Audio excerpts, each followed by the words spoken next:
South ఇండియాలోనే biggest sorry store మన Varahi silks మన విజయవాడ ఎంజీ రోడ్ లో డిసెంబర్ 4వ తారీఖున ఘన ప్రారంభం. నమస్తే, వెల్కమ్ టు సుమన్ టీవీ.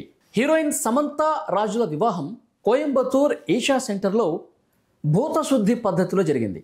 ఈ భూతశుద్ధి పద్ధతి ఏంటి, ఈ భూతశుద్ధి ప్రత్యేకత ఏంటి అని చెప్పి పెద్ద ఎత్తున చర్చ కూడా జరుగుతోంది.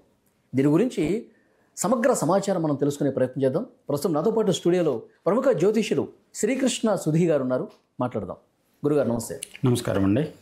ఈ వివాహం ఎప్పుడైతే వార్తల్లోకి వచ్చిందో, ఈ వివాహం జరిగిన తర్వాత భూతశుద్ధి పద్ధతి దీని గురించి విపరీతంగా నెటిజన్స్ సెట్ చేస్తూ ఉన్నారు. సమంత ఫ్యాన్స్ అయితే ఏంటి కొత్తగా కనిపిస్తుంది ఈ పద్ధతి అని వెతకడం కూడా ప్రారంభించారు సార్. అంటే ఈ భూతశుద్ధి అంటే ఏంటి, ముందు దీని గురించి మనం మాట్లాడదాం. ముందుగా సమంతకి రాజుగారికి ఇద్దరికి వివాహ శుభాకాంక్ష తెలియజేద్దాం. తర్వాత ఈ భూతశుద్ధి పద్ధతి అనేది శ్రీ విద్యోపాసకులందరికీ కూడా కర్తలామలకం. ప్రతిరోజు నిత్యం అమ్మవారి ఆరాధన చేసేవాళ్ళు శరీరం గత దినం చేసినటువంటి తప్పుల కోసం వాటిని ప్రాయశ్చిత్తంగా శరీరాన్ని ఏంటంటే ముందు శుష్కింపజేస్తాం. శరీరాన్ని ఒక సూక్ష్మ శరీర రూపంలోకి తీసుకోవడం జరుగుతుంది. శ్వాసధారణ, ఇదంతా జరుగుతుందంతా కూడా శ్వాసధారణ. మన శరీరం పంచభూతాత్మకమైనటువంటి దేహం. ఈ పంచభూతాత్మకమైన దేహాన్ని పంచభూతాత్మకు సంబంధించినటువంటి బీజాలు ఉంటాయి. ఆ బీజాలను శ్వాసతో మనం చెప్పుకుంటూ శ్వాసని శుష్కింపజేస్తాం శరీరాన్ని. ఆ తర్వాత అగ్ని బీజంతో దహింపజేస్తాం. ఆ తర్వాత వచ్చేసి కొత్త శరీరం పుట్టినట్టుగా, మళ్ళీ నూతన శరీరం ఆవిర్భవించినట్టుగా భావించి ఆ తర్వాత ఆ శరీరంలో శివుణ్ణి శాంభవ శరీరం ఉత్పాదయ సుషుమ్నామధ్యం దేవశివం పరమశివమే పదమయోజ స్మాహ అంటే అక్కడ పరమశివుణ్ణి మనం, అంటే శివుడికి ఈ పూజ చేసేది మనం కాదు, జీవాత్మ పరమాత్మ. అలానే అమ్మవారికి శక్తి స్వరూపునిగా పరమేశ్వరికి పూజ చేస్తున్నట్టు, పరమేశ్వరుడే పరమేశ్వరుడు ఆ విధంగా చేస్తూ ఉంటారు. దీనికి ఏంటంటే శరీర శుద్ధి కోసం ప్రతినిత్యం చేసేటువంటి ఈ పూజా విధానంలో భాగంగా ఈ రకమైనటువంటి భూతశుద్ధి ప్రక్రియ ప్రతి ఒక్క శ్రీ విద్యోపాసకుడికి తెలిసిన విధానం. దాన్ని చేస్తుండే నిత్యం శ్రీ విద్యోపాసన చేసేటప్పుడు, నవావరణ అర్చన చేసేటప్పుడు ఈ భూతశుద్ధి విధానంలో మన శరీరాన్ని శుష్కింపజేయటం, దహింపజేయటం, తర్వాత కొత్త శరీరం ఉత్పన్నమైనట్టు అమృతంతో తడిసినట్టుగా కొత్త శరీరం ఉత్పన్నమైనట్టుగా ఆ విధంగా భావన చేసి దాంతో ఆ శరీరంతో పూజ చేస్తున్నట్టుగా. తద్వారా ఏంటంటే గతంలో మనం చేసినటువంటి పాపకర్మలు తెలిసి కానీ తెలియక కానీ, అదేవిధంగా కొన్ని ప్రక్రియల్లో చేసేటువంటి నిత్యం దైనందిక జీవితంలో కొన్ని తప్పులు మనకు తెలిసి తెలియక జరుగుతుంటాయి. ఆ జరిగేటువంటి తప్పుల వల్ల ఈ శరీరానికి సంబంధించి ఏ రకమైనటువంటి దోషం అంటకుండా ఉండడం కోసం ఆ శరీరాన్ని నిత్యం ఆ విధంగా శుద్ధి చేసుకుని తర్వాత అయినటువంటి శ్రీ విద్యోపాసన, నవావరణ అర్చన, మూలమంత్ర జపం ఈ విధానంలో చేస్తూ ఉంటాం. అంటే మన శరీరంలో ఉన్న పంచభూతాలన్నీ కూడా శుద్ధి అయిపోతాయి అంటారు. తద్వారా ఏంటంటే గతంలో అంటే క్రితం రోజు వరకు ఆ పూజ ప్రారంభించే సమయం వరకు ఉన్నటువంటి చేసిన పాపాలన్నిటి నుంచి కూడా శరీరం విముక్తి అయ్యి శుద్ధమైనటువంటి దేహంతో అమ్మవారిని పూజిస్తున్నట్టుగా భావించి చేస్తాం. ఇది భూతశుద్ధి ప్రక్రియ. ప్రతి ఒక్క శ్రీ విద్యోపాసకుడు తెలిసిన విధానం చేస్తుంటాం. అయితే దీనికి కొంత యోగా సంబంధమైనటువంటి జ్ఞానం ఆవశ్యకం ఉంది. మన శరీరంలో ఇప్పుడు శరీరం మామూలుగా సాధారణమైన వ్యక్తులు అందరూ కూడా వచ్చేసి మనం పూజ చేస్తామండి, ప్రాణాయామే వినియోగ అంటుంటాం. ప్రాణాయామం అంటే ఏంటి, ఇలా పట్టుకొని ముక్కు పట్టుకోండి, పూజలో మీకు సహజంగా ముక్కు పట్టుకోండి అంటుంటాం. గాలి లోపలికి పీల్చాలి, దాన్ని పూరకం అంటాం. గాలిని కాసేపు లోపల నిలిపి ఉంచాలి, దాన్ని కుంభకం అంటాం. అలానే గాలిని బయటకు వదలాలి, దాన్ని రేచకం అంటాం. ఈ 3 భాగాలుగా శ్వాసని నియంత్రించడం కానీ శ్వాస ద్వారా శరీరాన్ని శుద్ధి చేసుకోవడం కానీ జరుగుతుంది. ఆ విధమైనటువంటి విధానంలో యోగ సాధనలో ఉన్న వాళ్ళకు ఇది చాలా తెలిసినటువంటి ప్రక్రియ. ఆ విధంగా శరీరాన్ని శుద్ధి చేసుకున్న తర్వాత చేసేటువంటి క్రియ ఏదైనా, మనం తలచిన సంకల్పం చేసుకున్నటువంటి కార్యక్రమం ఏదైనా ప్రారంభిస్తే ఆ కార్యక్రమం ఒక మంచి సంకల్పంతో ప్రారంభించినట్టు అవుతుంది. ఆ సంకల్పం పరిపూర్ణంగా ఫలితాన్ని ఇస్తుందనే నమ్మకంతో చేస్తాం. అంటే యాక్చువల్గా ఇది సనాతన ధర్మంలో ఎప్పటి నుంచో ఉందండి ఈ పద్ధతి. వివాహానికి సంబంధించి లేదు, నిత్యం అమ్మవారి అర్చనలో శ్రీ విద్యోపాసకనలో భాగంగా అలానే నవావరణ అర్చనలో భాగంగా చేస్తాం. ఇది పూజా విధానంలో కోసం. దాన్ని ఏం చేశారంటే ఇప్పుడు ప్రత్యేకంగా ఇప్పుడు ఎందుకంటే అంటే దశమహావిద్యలు కానీ ఇవి కానీ సాధన చేసే వాళ్ళకు కొన్ని ప్రొటెక్టివ్ ఎనర్జీస్ ఉంటాయి. ఇప్పుడు భైరవుడు ఉన్నాడు, భైరవుడు కూడా ఒక రకమైన ప్రొటెక్టివ్ ఎనర్జీ. గణపతి ఉన్నాడు, అది కూడా విఘ్నాలు నివారించేటువంటి మన కార్యక్రమం ముందుకు నిర్విఘ్నంగా సాగడం కోసం ఉపయోగించేటువంటి శక్తి గణపతి శక్తి. అదేవిధంగా శక్తి సంబంధించిన ఆరాధనకు వెళ్ళేటప్పుడు భైరవానుజ్ఞం గృహీత్వ అంటాం. అంటే భైరవుడిని ఏమని అడుగుతాం, అతితీక్ష్ణ మహాకాయ కల్పాన్ దహనోపమా భైరవాయ నమస్తుభ్యం అనుజ్ఞాన్ దాతహం వసి. నా అర్హతకు తగినట్టు అవకాశాన్ని అనుజ్ఞను ఇవ్వాల్సిందని భైరవుని ప్రార్థన చేసి ఆ తర్వాత అమ్మవారి అర్చనలకు వెళ్తాం. ఈ విధంగా అలానే దక్షిణామూర్తిని అనుగ్రహ కొడతాం. శ్రీ గురు దక్షిణామూర్తే భక్తానుగ్రహకారక అనుజ్ఞాందేవగన్ శ్రీచక్రయజనాయమే. శ్రీచక్రాన్ని పూజించాలంటే దక్షిణామూర్తి అనుజ్ఞ తీసుకొని పూజించాలి, అది గురు అనుజ్ఞ. గణపతి, భైరవుడు, గురువు వీళ్ళ అనుజ్ఞ తీసుకున్న తర్వాత అమ్మవారి దగ్గరికి వెళ్ళి పూజ చేస్తాం. ఆ విధానంలో భాగంగా చేస్తాం. అంటే యాక్చువల్గా ఇది పూజా విధానంలో ఉంది. దాన్ని పెళ్లికి అప్లై చేయటం అనేది అంత ఎక్కడా కూడా పూజా విధానంలో ఎందుకు సార్? మామూలుగా పూజా విధానంలో మనం గతం తాలూకు చేసినటువంటి పాపాలు కావచ్చు, తప్పులు కావచ్చు, ఏమన్నా ఉంటే అవన్నీ కూడా పోతాయి, క్షమిస్తారు అనే కదా ఆ ఉద్దేశంతోనేనా? ఒకటండి, మన శరీరాన్ని కొన్నిటి చేయాలంటే అర్హత కావాలి. శరీరాన్ని కొన్ని పూజలు చేయాలంటే శరీరానికి అర్హత కావాలి. అలానే కొన్ని పూజలకు శరీరం సమాయత్తం కావాలి. శరీరాన్ని దాన్ని రెడీ చేసి పెట్టుకోవాలి కదా. ఇప్పుడు కొంతమంది ఉన్నారండి, వాళ్ళకి ఏమీ తెలియదు. వాళ్ళని వచ్చేసేసి కూర్చోబెట్టేసేసి మీరు శ్వాస తీసుకోండి, ఇలా చేయండి, 16 సార్లు చెప్పండి ఆ మంత్రాన్ని శ్వాసలో ఉండి, ఆ 16 సార్లు చెబుతూ మళ్ళీ వదిలిపేయండి. ఈ విధంగా చేస్తే వచ్చేసి ఒక భాగం పూర్తవుతుంది, ఒక భూతం సంబంధించినటువంటి శుద్ధి కార్యక్రమం అవుతుంది. రెండోసారి అగ్నిబీజాన్ని తీసుకోండి, మూడోసారి వాయుబీజాన్ని తీసుకోండి. అలా చెప్పి చేయించడం అనేది అందరికీ సాధ్యమైనటువంటి ప్రక్రియ కాదు. ఎందుకంటే ఈ రకమైనటువంటి ప్రాణాయామాల్లోనే రకరకాలు ఉన్నాయి. సుదర్శన క్రియ ఉంది, అలానే వచ్చేసి అనులోమ విలోమ ప్రాణాయామం ఉంది. మామూలుగా వచ్చేసి మనం పూజ చేసేటప్పుడు 3 సార్లు, అంటే సాధారణంగా ఏ వ్యక్తి అయినా సరే 3 ప్రాణాయామాలు చేయగలుగుతాడు. ఆ శక్తిని పెంచుకోవడం కోసం 16 సార్లు మంత్రం జపించి, ఆ 16 సార్లు జపించిన తర్వాత మళ్ళీ 16 సార్లు జపిస్తూ వదిలిపెట్టి ఈ విధమైనటువంటి విధానం చేయడం కొంచెం సాధన శరీరానికి అవసరం. అవకాశం లేని శరీరం, అంతకుముందు అనుభవం లేని శరీరం ఆ విధమైన ప్రక్రియలో యోగం చేయడం అనేది సాధ్యపడే విషయం కాదు. అలా చేయడానికి విధానాలు ఉన్నాయి. ఎందుకంటే ఈ భూత శుద్ధి ప్రక్రియ ఎట్లా ఉంటుంది సార్? అంటే ఎన్నిసార్లు లోపలికి గాలి పీల్చాలి, బయటకు వదలాలి? ఇది కూడా యోగ సాధన ప్రక్రియ. యోగా అండి, 100% కష్టంతో కూడుకున్నదా? ఈ భూత శుద్ధి అనేది కష్టంతో కూడుకున్నదా? శరీరం దాని సమాయత్తం లేకపోతే చాలా కష్టమైన ప్రక్రియ. దానికి అలవాటు పడిన తర్వాత శరీరానికి అది ఈజీ అవుతుంది. కానీ శరీరానికి అలవాటు లేనప్పుడు అది కొంచెం కష్టమైన ప్రక్రియ అని చెప్పాలి.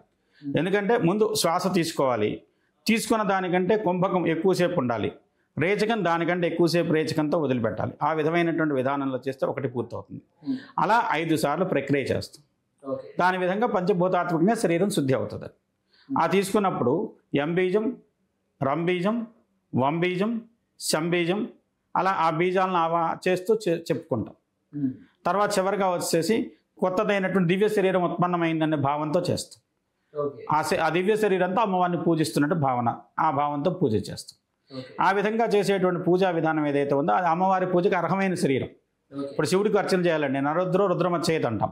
మహాన్యాసం ఎందుకు చేస్తాం? మన శరీరంలో అణువులోనూ రుద్రుడిని ఆవాహన చేస్తాం. ముఖంలో ఈ రుద్రుడిని, కంఠంలో ఈ రుద్రుడిని, చెవుల్లో ఈ రుద్రుడిని, అలానే నేత్రాల్లో రుద్రుడిని, అలా రుద్రుడిని అన్ని భాగాల్లోన అన్ని అవయాల్లోనూ ఆవాహన చేసి తర్వాత రుద్రుడికి అర్చన చేస్తాం, అభిషేకం చేస్తాం. అది మహాన్యాసం చేసేది. శ్రీ విద్యోపాసనలో ఈ విధానంలో అమ్మవారిని పూజ చేస్తాం. తద్వారా శరీరం అనేది శాంభవ శరీరం. అంటే శాంభవుడు అంటే శివుడు అమ్మవారు కలిపిన శక్తి శాంభవ శక్తి. ఆ విధంగా ఇద్దరు శక్తి కలిసిన విధానంలో పూజ చేస్తాం. వాళ్ళ అక్కడ పెట్టుకున్నటువంటి అమ్మవారు కూడా లింగభైరవి. లింగభైరవి అనేది ఏంటంటే ఒక రకమైనటువంటి ప్రొటెక్టివ్ ఎనర్జీ. భైరవీ శక్తి ఏంటంటే మన సాధనకు ఉపయోగపడేటువంటి కొన్ని శక్తుల్లో భైరవీ శక్తి కూడా ఉపయుక్తమైనటువంటి సపోర్టివ్ ఎనర్జీ. ఆ సపోర్టివ్ ఎనర్జీని పెట్టుకొని చేసేటానికి విధానం యోగం ఉంది. ఆ యోగాన్ని వివాహానికి అప్లై చేయటం అంత శాస్త్రీయమైనటువంటి విధానం కాదు. కానీ ఇది కొంత వ్యక్తిగతమైన విషయం వాళ్ళ జీవితానికి సంబంధించిన దాంట్లో. ఇప్పుడు మొన్న ఒక సినిమా ఆర్టిస్ట్ వివాహం అయిందండి. 2 మతాలు, అబ్బాయిది ఒక మతం, అమ్మాయిది ఒక మతం. 2 మతాల్లోనూ వివాహం చేసుకున్నారు. వాళ్ళు హిందూ సాంప్రదాయంలో ఒక విధానంలో చేసుకున్నారు, అలానే వాళ్ళకి వేరే మతం కాబట్టి ఆ మత విధానంలో వివాహం చేసుకున్నారు. అలాగనే మీరు గమనిస్తే కొంతమంది ప్రాచీనమైన కాలంలో కూడా వివాహ పద్ధతులు ఉన్నాయి. భీముడు ఉన్నాడు, హిడింబిని వివాహం చేసుకున్నాడు, వాళ్ళకి ఘటోత్కచుడు పుట్టాడు. అలానే వచ్చి మన భరతఖండానికి ఎవరైతే భరతుడి పేరు చెప్తున్నామో దుష్యంతుడు, శకుంతల ఇద్దరు వివాహం చేసుకున్నారు. వాళ్ళిద్దరు వివాహం గంధర్వ రీతిలో జరిగింది. వాళ్ళకు పుట్టిన సంతానం భరతుడు. ఆ పేరుతోనే భరతఖండం అనే పేరు వచ్చిందని చెప్పేసి చెప్పుకుంటున్నాం. అలాగనే వచ్చేసి విశ్వామిత్రుడు మేనక వివాహం అయింది, వాళ్ళకి మేనక సంతానంగా కలిగింది. ఇలా పురాణపరమైనటువంటి చాలా వివాహ విధానాలు ఉన్నాయి. గంధర్వ రీతిలో చేసుకోవచ్చు, అలానే ప్రాజాపత్య రీతిలో చేసుకోవచ్చు. ఈ విధమైనటువంటి విధానాలు వివాహం జరుపుకునేటువంటి విధానం 9 రకాల. అంటే ఈ పద్ధతిలో వివాహం అనేది సరైనది కాదంటారా? సరైనదని కాదు. దానికి ఏంటంటే ఇప్పుడు ప్రచారం చేసేది మీడియా అంతా కూడా ఇది ఒక వినూత్నమైన పద్ధతి, దీనివల్ల వివాహం చేసుకుంటే చాలా దోషాలు పోతాయి, తర్వాత వచ్చి ఈ వివాహం వల్ల వచ్చేసేసి అంతకుముందు మన హిందూ సాంప్రదాయంలో ఉన్నటువంటి వివాహాల కంటే ఇది చాలా ఉత్కృష్టమైనటువంటి పద్ధతి అనే విధంగా మాట్లాడుతున్నారు. ఎవరన్నారు? మీడియానే మాట్లాడుతున్నారు. నేను మీడియా మీరు చూస్తున్నారో లేదో కానీ మీడియా అంతా అదే వార్త. దీనికి ఏమవుతుందంటే ఇది ఒక కొత్త ప్రక్రియ అని చెప్పేసి జనాలు కూడా దాని వైపు ఒక ప్రత్యేకంగా తరలి వెళ్ళేటువంటి పరిస్థితులు కనపడుతున్నాయి. దానికి ఏంటంటే మనకి ఏదైతే మనం ఆచరించేటువంటి విధానం ఉందో మన హిందూ సనాతన ధర్మం ప్రకారం సర్వోత్కృష్టమైనటువంటి విధానమే. దీంట్లోనూ తాళి ఉంటుంది, సప్తపది ఉంటుంది, తర్వాత అగ్ని ప్రదక్షిణ ఉంటుంది, అన్నీ ఉంటాయి. కానీ ఇక్కడ అగ్నిని కూడా మనం ఒక్కొక్క రకమైనటువంటి అగ్నిహోత్రాన్ని ఒక్కొక్క రకమైనటువంటి కార్యక్రమానికి వాడతాం. అంటే అగ్ని హోమం కుండం యొక్క విధానాన్ని బట్టి కూడా అది ఏ ఫలితాన్ని ఇస్తుందో చెప్తామండి. వృత్తాకార హోమగుండం వచ్చేసేసి శాంతిని, జ్ఞానాన్ని ప్రసాదిస్తుంది. ఆయుధం సిద్ధయ సర్వ 4 బలకల హోమగుండం పెట్టుకుంటే అన్ని రకాల ఫలితాలు సిద్ధిస్తుంది అంటారు. అలానే త్రికోణ హోమగుండం ఆకర్షణకి వాడతాం. షట్కోణ హోమగుండం దాన్ని వచ్చేసి మారణ ప్రక్రియలకు కానీ అభిచార క్రియలకు కానీ వాడతాం. అష్టకోణం సిద్ధులను వశం చేసుకోవడం కోసం వాడతాం. అలా ఒక్కొక్క హోమగుండానికి ఒక్కొక్క ప్రత్యేకత ఉంది. దేనికి వాడాలి? మనకి విధానాలు ఎన్నో ఉన్నాయండి. ఏ విధానం ఏ రకమైనటువంటి పరిస్థితుల్లో అది ఆమోదయోగ్యమైంది.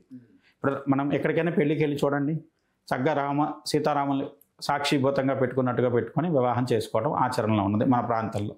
కొంతమంది వెంకటేశ్వరాన్ని పెట్టుకుంటారు, కొంతమంది శివపార్వతులను పెట్టుకుంటారు.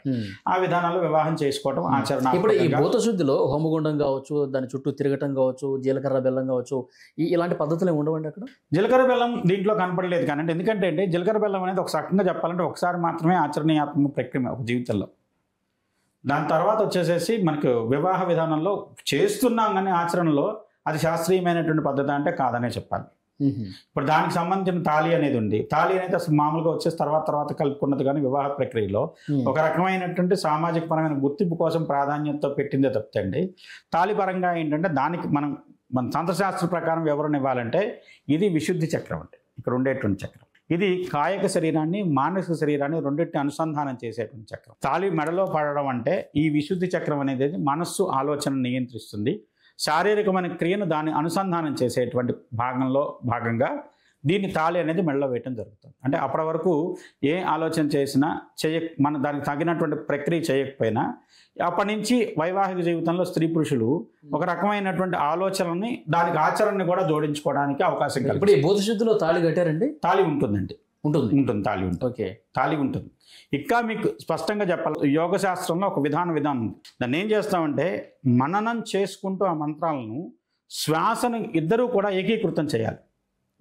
అది చాలా సంక్లిష్టమైన ఇద్దరి యొక్క శ్వాస విధానం 2 నాడీ అనుసంధానం జరుగుతుంది. దాంతో ఆ విధంగా జరిగినట్లయితే అది విశేషమైన అద్భుతం. అంటే ఇద్దరు ఒకేసారి లోపలికి గాలి పీల్చుకోవాలి, ఇద్దరు ఒకే సమయం వరకు కుమ్మించాలి, ఒకే సమయంలో రేచకం చేయాలి. ఎంత సమయం అండి? అది ఆ ఇద్దరికి అనుసంధానం చేసే ఒక శక్తి ఎక్కువ ఉంటుంది. ఇప్పుడు మామూలుగా ఏం చెబుతాం, ఆ బీజాన్ని ఎం బీజం అనుకోండి, ఎం బీజాన్ని 16 సార్లు స్మరించుకొని తర్వాత వదిలిపెట్టండి. అలా చేసి దాని తర్వాత మళ్ళీ పూరించండి, మళ్ళీ వదిలిపెట్టండి. ఆ విధంగా వచ్చేసి బీజాలను మార్చుకుంటూ చేస్తాం. మొత్తం ఈ ప్రక్రియ ఎన్నిసార్లు చేయాలండి ఆ పెళ్లి చేసుకునే టైంలో? అది ఇప్పుడు వాళ్ళు ఎన్నిసార్లు చేశారు, ఎన్నిసార్లు కాకపోతే అంటే 5 సార్లు మామూలుగా అయితే చేసేది. 5 బీజాలు 5 సార్లు పంచభూతాత్మకం కాబట్టి 5 బీజాలు తీసుకోవడం 5 సార్లుగా చేస్తాం. అంటే ఈ పెళ్లిళ్ళు లింగ భైరవి దేవి సమక్షంలోనే జరుగుతాయా లేకపోతే ఎక్కడైనా జరుగుతాయండి? లింగ భైరవి అనేది ఎవరైతే సద్గురువు ఉన్నారో ఆయన పెట్టుకున్నటువంటి శక్తి ఏంటి, ఆయన ఫాలో అయ్యారు. ఇప్పుడు మీరు ఒక గురువుని ఫాలో అవుతున్నారు, ఆయన ఏంటంటే ఒక దేవతను ఆరాధించారు. ఆ లింగ భైరవి శక్తిని ఆధారం చేసుకుని ఆయన పూజా విధానం ఉంది. అందువల్ల ఆయన ఏం చెప్తాడు, నా లింగ భైరవి శక్తి ద్వారా ఆయన నేను సాధించుకున్నాను, లింగ భైరవి నాకు సంబంధించినటువంటి శక్తి అంటాడు. ఆ విధంగా ఆయన ఆ విధానంలో చేస్తాడు. ఇప్పుడు మనం ఉన్నాం, సామాన్యంగా అందరిళ్లలో వివాహం జరుగుతుంది, సీతారాముల కళ్యాణంగా పెట్టుకుంటాం సాక్షిగా. లేదు తిరుపతి ప్రాంతానికి వెళ్తే వెంకటేశ్వర స్వామిని అక్కడ సాక్షి. ఏ దేవుడి సమక్షంలో అయినా ఈ ప్రక్రియతో వివాహం జరిపించవచ్చు. ఆ ప్రక్రియ అనేది వివాహానికి సంబంధించిన ప్రక్రియ కాదు. మీకు ఇందాక నుంచి నేను చెప్తుందంటే వివాహానికి సంబంధించిన ప్రక్రియ కాంది వివాహంలో వీళ్ళు తీసుకొచ్చి పెట్టారు. అది ఎందుకంటే వివాహానికి సంబంధించిన ప్రక్రియ అయితే వివాహాన్ని చేసుకోవడానికి అది ఎక్కడైనా శాస్త్రీయంగా అంటే వాళ్ళలో ఉన్న ఆ పంచభూతాలని శుద్ధి చేసుకునే వరకే అది అంతే పనికి వస్తుంది. అంతే ఆ పూజ అంతవరకే. ఆ తర్వాత వివాహం జరిపించుకున్నారు. వివాహ క్రతువు మామూలు క్రతువే. దీనికి సంబంధించిన దాంట్లో వాళ్ళు ఏం చెప్తున్నారంటే ఇది ఒక కొత్త విధానం, లేదంటే ప్రాచీనమైనటువంటి విధానం గుప్తమైంది, దాన్ని ఇప్పుడు మేము కొత్తగా దాన్ని పునరావిష్కరించామని చెప్తున్నారు. కానీ వివాహానికి సంబంధించిన ప్రక్రియను వివాహంలో జోడించి అదేదో మేము కొత్తదైనటువంటి పద్ధతిని తీసుకొచ్చాం, అందరూ రండి మీకు చాలా దోషాలు పోగొడతాం, చూసిన వాళ్ళకి కూడా దీనికి ఏదో గొప్ప ఫలితం వస్తుంది, ఈ విధంగా చెప్పడం సరైనది అయితే. అంటే ఇప్పుడు ఈ భూత శుద్ధిలో ఎవరైనా ఇట్లా పెళ్లి చేసుకోవచ్చా? అంటే నేను ఎందుకు అడుగుతున్నానంటే ఇది రెండో వివాహం ఇద్దరికి. రాజకీయంలో సమంతకి రెండో వివాహం. ఇప్పుడు మొదటిసారి వివాహం చేసుకునే వాళ్ళు కూడా ఈ భూత శుద్ధిని ఎంచుకోవచ్చా? ఇది చాలా మందిలో ఉన్న డౌట్. అది వివాహ ప్రక్రియే కాదు అసలు. సరే, వివాహ ప్రక్రియ కాదంటున్నారు, ఓకే, సరే అట్లాగే అనుకుందాం. మొదటిసారి పెళ్లి చేసుకునే వాళ్ళు ఇట్లా చేయొచ్చా? సాధ్యపడదు అంటున్నా. మన శరీరం ఇప్పుడు రోజు యోగంలో ఉన్న వాడికి సాధ్యపడే విషయాలు అసలు యోగంతో సంబంధం లేని, ఇప్పుడు 16 ఏళ్ళు 17 ఏళ్ళు 20 ఏళ్ళు వాళ్ళకి మనకేం యోగంతో సంబంధం ఉండదండి. 25 ఏళ్ళు మ్యాక్సిమం 30 ఏళ్ళు వివాహం అవుతుంది. అంతకుముందు యోగాతో సంబంధం ఉన్న వాళ్ళు ఎవరైనా కొంతవరకు సాధ్యపడుతుందేమో కానివ్వండి, మిగతా అందరికి ఆచరణ సాధ్యమైనటువంటి ప్రక్రియ కాదు. మన శరీరం తట్టుకోగలగాలి. ఎందుకంటే మన సాధనకు మూలాధారము లేకుంటే షట్చక్రాలు ఆధారం అండి. షట్చక్ర సాధనలో ఏమాత్రం పరిచయం లేని వాడిని అంతసేపు శ్వాసను బిగించి పట్టుకోమంటే ఒక్కోసారి వాళ్ళ శ్వాసకి ఇబ్బంది అయితే. మీరు చెప్పేది ఏంటి? శరీరం సహకరించదు కాబట్టి అందరికీ కుదరదు, అందరికి ఆమోదయోగ్యంగా అయిన విధానం. ఇప్పుడు అలా చేసుకోవాలి అనుకునే వాళ్ళు, మొదటిసారి చేసుకోవాలి అనుకునే వాళ్ళు చేసుకోవచ్చు అంటున్నాను. అసలు పెళ్లికి దీనికి ప్రక్రియకి సంబంధం లేని ప్రక్రియ ఇది. అది యోగ శరీరాన్ని, మన శరీరాన్ని యోగంతో సమాయత్తం చేసుకోవాలని ఎవరైనా ఆచరించవచ్చు, కానీ పెళ్లికి సంబంధించిన విధానం కాదు. ఇప్పుడు నేను తప్పు చేశాననే ఫీల్ నాలో ఉందండి, ఆ తప్పుని నేను తప్పు చేయలేదు, లేదంటే ఆ తప్పు నుంచి నేను ఏదో రకంగా పరిహారం పొంది దానికంటే దాటి ముందుకు వెళ్ళగలగాలి. దానికి ఏంటంటే ఈ పరంగా నీ శరీరంలో ఉండేటువంటి ఆ దోషాలన్నీ తొలగిపోవడానికి ఈ విధమైన ప్రక్రియ చేసి మీరు పూజ చేయండి, హోమం చేయండి, అర్చన చేయండి, ఆ విధానంలో చేయండి. వీళ్ళు పెళ్లి చేసుకుంటాం అంటున్నారు. అంటే దోషాలు తొలగించుకోవడం కోసం ఈ భూత శుద్ధిని చేసుకోవచ్చు అంటారు. శారీరకంగా ఉండేటువంటి ఇప్పుడు మన శరీరంలో అరిషడ్ వర్గాలు ఉంటాయి సార్. కామము, క్రోధము, లోభము, మదము, మాత్సర్యం, మోహం, ఇవి ఉంటాయి. ఈ ఆరిటిని వాటిని ఏంటంటే శమధమాదుల చేత మనం తొలగించుకోవచ్చు. దానికి సాధన ఏంటంటే శారీరకంగా యోగ సాధన, ప్రాణాయామం, ప్రత్యాహారం, అలా ఆ రకమైనటువంటి విధానంలో చేస్తే ఆసనం, యమ నియమ ఆసన, ఈ విధంగా చేసుకుంటూ వెళ్తే మీకు ఒక రకమైనటువంటి శరీరం క్రమంగా శుద్ధి అవుతుంది. ఒక్కసారి ఇవాళ పెళ్లి కుదుర్చుకున్నారండి, నెలలోపు 2 నెలలలోపు పెళ్లి చేసుకున్నాను, వాళ్ళకి ఇది సాధ్యమయ్యే ప్రక్రియ అయితే కాదు అంటున్నాను. మేము అదే పద్ధతిని అనుసరిస్తాం అనుకునే వాళ్ళు ప్రాక్టీస్ చేసి మీరు రెండే చేద్దాం అని అనుకోవచ్చు. అట్లా అది వివాహానికి సంబంధించిన ప్రాక్టీస్ కాదు. వివాహం పక్కన చేసుకోండి, మంచిదే. వివాహం పక్కన పెట్టారు, ఆ పద్ధతిలో పూజ లింగ భైరవి సమక్షంలో ఆ పూజ చేశారు, చేసుకోండి, మంచిది. చేసుకున్న తర్వాత వాళ్ళు వివాహం చేసుకుంటారు. ఇప్పుడు భైరవి శక్తి అనేది అది ఒక రకమైనటువంటి ఉగ్రశమైనటువంటి శక్తి అండి భైరవి. ఇప్పుడు కరెంట్ షాక్ కొట్టించుకుంటాం అనుకోండి, ఎవరు కాదంటారు? ఎనర్జీ అనేది ఎలక్ట్రిక్ ఎనర్జీని సరిగ్గా యూజ్ చేస్తే అది ఉపయోగపడుతుంది, దీపాల వెలుగుకు ఉపయోగపడుతుంది. దాన్ని నేను వెళ్ళి పెడతాను, ప్లగ్లో వెళ్ళి పెడతానంటే షాక్ పడితే దానికి ఎవరు బాధ్యులు? అలాంటి ఎనర్జీని మీరు వాడుకోవాల్సిన విధంగా వాడండి. భైరవి అనేది ఒక విద్యుత్ శక్తి లాంటిది. ఒకేసారి మన శరీరాన్ని తగిలితే షాక్ అవుతుంది. అంత షాక్ తీసుకోగలిగిన శరీరంలో సమాయత్తం శరీరాన్ని తయారు చేయడానికి కనీసం కొన్ని సంవత్సరాల సాధన అవసరం అవుతుంది, యోగ సాధన. అప్పుడు సాధ్యపడుతుంది. ఇప్పుడు వీళ్ళకి సమంత రాజు వీళ్ళు కొన్ని సంవత్సరాలు ఉందంటారా? మరి తెలియదు నాకు ఆ విషయం, అది మీడియా కనుక్కొని చెప్పాలి అలాంటి విషయాలు. ఎందుకంటే దీనికి ప్రచారం వాళ్ళు రహస్యంగా చేసుకున్నారు. రెండో రోజు నుంచి ఈ ప్రచారం ఒక కొత్త విధానం, చాలా అత్యంత ప్రభావవంతమైన విధానం అన్నట్టు మీరు మాట్లాడుతున్నారు. వాళ్ళు దాన్ని తట్టుకొని నిలబడి చాలా సంతోషంగా ఫోటోలు కూడా కనిపించినాయి కదా. మరి అంతకుముందు వాళ్ళకి కాదండి, వైవాహిక జీవితం ఒక రోజులో తెలియదు కాదు. ఎవరి జీవితం సాధన అంటున్నా, అదే చేసి అప్పుడు వాళ్ళు చెప్తున్నది చేశారా లేదా అని మనకెట్లా తెలుస్తుంది అంటున్నా. అలా అయితే అది భూత శుద్ధి అంటున్నారు కదా. వాళ్ళు చెప్తున్నారు భూత శుద్ధి అని, ఇదంతా చేశారా లేదా అనేది అట్లా తెలుస్తుంది మనకి. ఆ వీడియో మొత్తం పెట్టేసేసి మొత్తం జరిగిన ప్రక్రియ అంతా పెడితే, లేకపోతే దాన్ని చూస్తే మనం రైట్ ఈ విధంగా ఇది తంత్రశాస్త్రం ప్రకారం, యోగ శాస్త్రం ప్రకారం కరెక్ట్ అయిన విధానం ఈ విధానంలో జరిగింది. అది శుద్ధి వరకు, భూత శుద్ధి వరకు. ఆ తర్వాత కార్యక్రతువు ఏదైతే ఉందో వివాహ సంబంధమైన క్రతువు, అది అందరికీ అన్ని చోట్ల, ఇప్పుడు మన ఆంధ్రప్రదేశ్లోనే ఉన్నాయండి. రాయలసీమలో ఒక రకంగా జరుగుతుంది, తెలంగాణలో ఒక రకంగా జరుగుతుంది, ఆంధ్రప్రదేశ్లో మన ఆంధ్ర కోస్తాలో ఒక రకంగా జరుగుతుంది, ఉత్తరాంధ్రలో ఒక రకంగా జరుగుతాయి పెళ్ళిళ్ళు, తమిళనాడు వెళ్తే ఇంకో రకంగా జరుగుతాయి. తమిళనాడులో అగ్నిహోత్రం అందరికీ పెట్టి పెళ్లి చేస్తారు, మన దగ్గర అగ్నిహోత్రం పెట్టే ఆచారం చాలామందికి లేదు. ఇవన్నీ ఏంటంటే ప్రాంతాన్ని బట్టి, పరిస్థితులను బట్టి చాలా రకాలైనటువంటి ఆచారాలు, వ్యవహారాలు ఉన్నాయి. ఈ భూత శుద్ధి అనేది కూడా వాళ్ళ ఆచారం ప్రకారం చేసుకున్నారంటే తప్పలేదండి. వాళ్ళిద్దరు వ్యక్తిగతంగా ఉన్నప్పుడు తప్పలేదు. కానీ వ్యక్తిగతమైన దాన్ని ఎందుకంటే ఒక సెలబ్రిటీ చేసేసరికి దాన్ని సామాజికమైనటువంటి విషయంగా మార్చేస్తున్నారు. ఎందుకంటే మొన్న ఎవరో ఒక ఆమె మాట్లాడింది, మగవాళ్ళకు కూడా వచ్చే పీరియడ్స్ ఉంటే ఆ బాధ అంటే తెలుస్తుంది. వీళ్ళకుండే సమస్యలు వీళ్ళకున్నాయి, శారీరక ధర్మం ప్రకారం వాళ్ళకుండే సమస్యలు వాళ్ళకున్నాయి. అది స్త్రీలకే భగవంతుడు ఎందుకు పెట్టాడంటే స్త్రీ శరీరం అనేది నిత్యం ఒక శుద్ధి ప్రక్రియ. వాళ్ళకు వచ్చేటువంటి ఋతుక్రమం ఏదైతే ఉందో అది శుద్ధి ప్రక్రియ. ఆ శుద్ధి ప్రక్రియలో భగవంతుడు వాళ్ళకి ఇచ్చినటువంటి శరీరం మనకు ఉందండి. వాళ్ళ శరీరంగా జరిగేటువంటి ధర్మంలో ఏంటంటే ఆ రకమైన శుద్ధి ప్రక్రియ వల్ల వాళ్ళు పీరియడ్స్ అయిపోయినప్పుడు చాలా హెల్దీ అవుతారు. మనకు అలాంటి ఒక రకమైనటువంటి టాక్సిన్స్ బయటికి పంపే వ్యవస్థ మగవాళ్ళ శరీరంలో లేదు. దానివల్ల ఈ శరీరం ఇబ్బంది పడుతుంది. అది శారీరక ధర్మం ప్రకారం జరుగుతుంది, ఎవరు పెట్టింది కాదు. దానికి మగవాళ్ళు కూడా ఇలాంటి సమస్యలు ఉండాలని మాట్లాడే పరిస్థితి వచ్చినప్పుడు అసలు శారీరక ధర్మం ఏమిటి, వాళ్ళకి ఎవరు ఏం చేయాలి, ఎందుకు ఈ రకమైన వ్యవస్థ మన శరీరంలో ఉంది, సరిస్తే బాడీ అనాటమీ తెలిస్తే ఎవరు ఆ విధంగా మాట్లాడరు. ఓకే, సరే. ఇప్పుడు ఈ భూతశుద్ధి అనేది ఎప్పటి నుంచి ఉందంటే ఈ రకంగా వివాహాలు గతంలో కూడా జరిగిన సందర్భాలు ఒక ఉదాహరణ చెప్పమనండి. వీళ్ళు ఇషా ఫౌండేషన్ చేస్తుంది తప్పితే వేరే పరంగా ఒక్క ఉదాహరణ ఎక్కడన్నా బయట జరిగినట్టు ప్రాచీన కాలంలో ఫలానా వ్యక్తుల మధ్య జరిగిందని చెప్పి ఒక ఉదాహరణ చెప్పమనండి. అసలు ధర్మంలో కూడా ఈ తరహా వివాహం లేదు. అసలు వివాహానికి అది సంబంధించిన ప్రక్రియే కాదు, వివాహ ప్రక్రియ కానే కాదు అది. వివాహానికి ఇప్పుడు వివాహం చేస్తున్న మంగళ స్నానాలు చేస్తున్నారు, అది ఇక్కడ ప్రక్రియ. కొన్ని చోట్ల వచ్చేసి ఇంకో రకంగా స్నానం చేయిస్తారు, లేదంటే ఇంకో రకంగా శుద్ధి చేస్తారు. అదేవిధంగా వీళ్ళకి భూత శుద్ధి అనేది ఇంకో రకంగా చేశారు, అంతే తప్పితే పెళ్లికి వివాహ అర్థమైంది గురుగారు. ఏంటంటే పెళ్లికిను భూత శుద్ధికి అసలు సంబంధమే లేదు. భూత శుద్ధి అనేది వాళ్ళు కేవలం శుద్ధి చేసుకోవడం కోసం మాత్రమే జరిగే ఒక పూజా మనం ఎలా అయితే స్నానం చేస్తామో, పొద్దున్న లేచినప్పుడు దంధాం నుంచి మొహం కడుక్కోవడం లాంటివి చేస్తామో, అలాగనే నిత్యం శ్రీ విద్యోపాసకులు కానీ ఒక ప్రత్యేకమైన పూజలు చేసే విధానంలో ఉన్న వాళ్ళకు వాళ్ళ శరీరం శుద్ధి చేసుకోవడానికి ఇది ఒక మార్గము, అదొక విధానం. దాన్ని పెళ్లికి ముడిపెట్టడం అనేది అక్కడ శాస్త్రీయ. అందరూ ఇక్కడే కన్ఫ్యూజ్ అవుతున్నట్టున్నారు. వాళ్ళు పంచభూతాలని శుద్ధి చేసుకుని ఆ తర్వాత వివాహం చేసుకున్నారు. రెండు వేరు వేరు కార్యక్రమాలు అంతే. చాలా బాగా వివరించారు. థ్యాంక్ యూ వెరీ మచ్ గురుగారు.